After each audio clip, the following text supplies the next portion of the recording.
Hi, I'm Greg. Welcome to Affect Studio. I'm here to talk about Dora, my Gibson Explorer, and explain why everyone needs one. Really.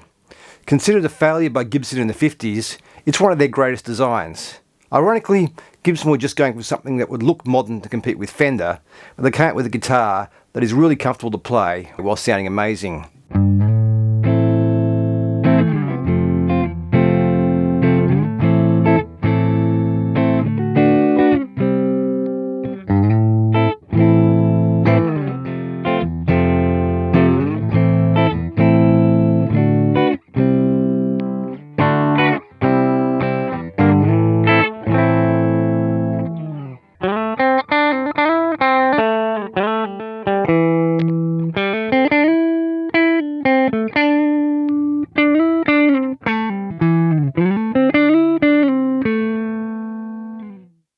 This is my 2019 Gibson Explorer. 2019 is the year Gibson introduced their original series collection, improving the overall quality and consistency of their non-custom shop instruments and returning to vintage designs. This one is from January 19 and looks exactly the same as the models they produced in 2018, so I don't know if it's the last of the 2018 models, the first of the 19s, or if there was actually no change with the Explorers. Researching the product lines, the other Gibson models changed completely from 18 to 19. According to the Explorer datasheets, the only difference is a fingerboard, listed as torrefied granadillo in 18, which is supposed to be a slightly harder species of rosewood, and just simply rosewood in 19. So they could be exactly the same instruments. What I do know is this guitar is superb.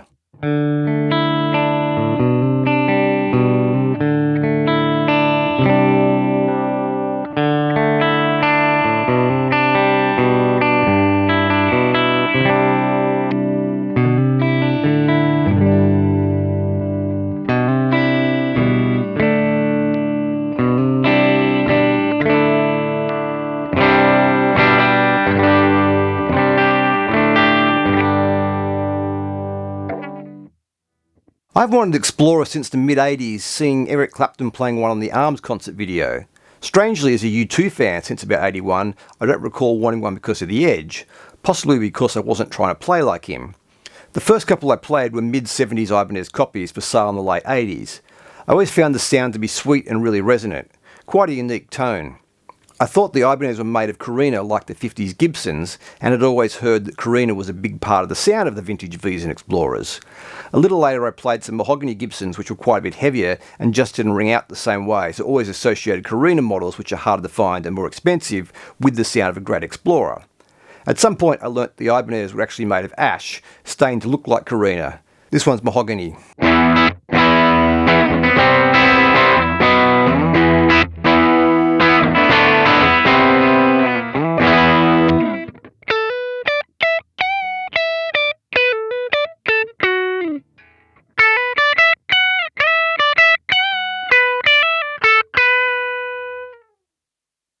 I read that Gibson chose Carina because light-coloured guitars were popular and because it still sounded like mahogany.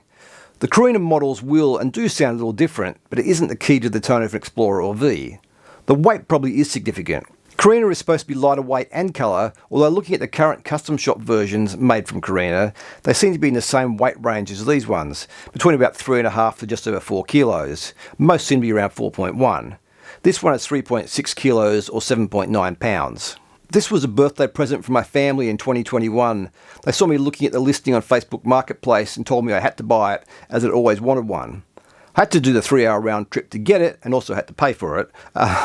My daughter did wrap it though. No complaints, probably my best birthday present ever.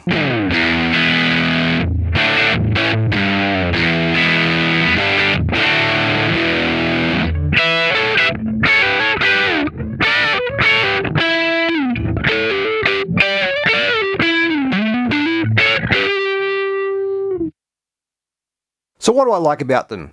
First off, it's the sound. A good Explorer is really resonant and rings out in the way that I just love. Unplugged, which is how I initially evaluate any guitar, they sound like nothing else. I don't know for certain, but I think it must be due to the shape and thickness of the body.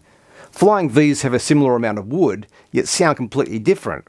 Listen to the comparison with the SG in my other videos. Both guitars are mahogany with rosewood boards and similar pickups, and they're almost the same weight, but sound quite different. Clean, the sound can be really sweet. Having been introduced in 1958, Gibson weren't thinking of rock and roll when designing these. Definitely no thought of overdriven amplifiers. Of course, they can rock out like any other vintage style Gibson, but even that is unique. There is this focus that is unlike anything else, which would be one of the reasons why metal players love them.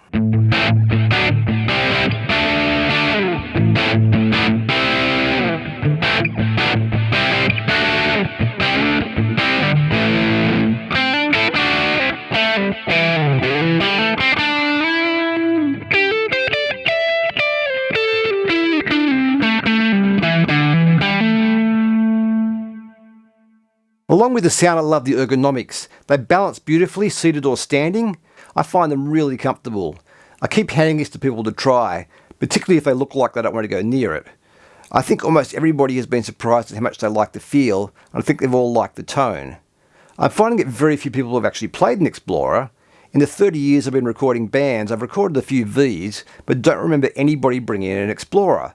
So what don't I like about them? Well, there are a few things. The selector switch can be a little hard to reach at times, particularly standing up. I kept bumping into things early on because of the overhang.